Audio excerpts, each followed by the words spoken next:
l'étau se resserre au sein du château de Dammaril-lès-Lys. Après les départs de Julien et Stanislas le week-end dernier, ils ne sont plus que 6 élèves à concourir pour remporter cette nouvelle édition de la Star Academy.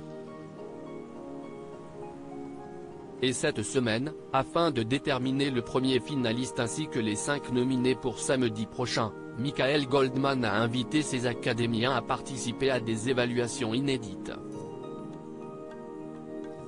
Ainsi, ils ont donc dû, chacun leur tour, proposer une chanson de leur choix avant de l'interpréter à leur façon sur une bande instrumentale ou alors d'être accompagnés par un camarade jouant d'un instrument.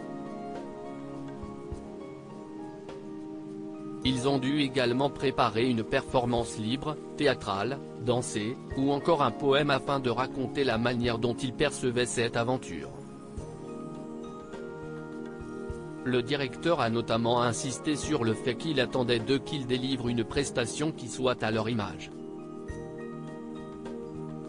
Un garçon directement envoyé en finale. Ils se sont ainsi lancés dans cet exercice, sachant que cette semaine, contrairement aux précédentes, ils seraient tous nominés à l'exception d'un seul candidat, qui serait alors directement propulsé en finale.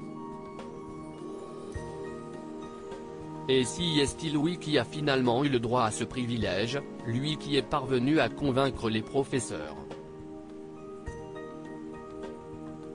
Il sera donc épargné par les votes du public samedi prochain, ce qui signifie que ses camarades Enola, Léa, Tiana, Chris et Anisha seront donc quant à eux en danger, puisqu'ils seront donc nominés pour le prochain prime.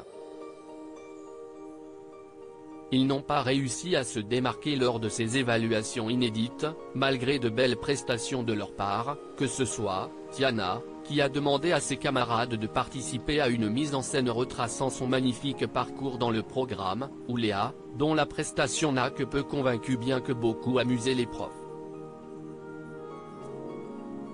Enola avait quant à elle longuement hésité sur son choix de chanson.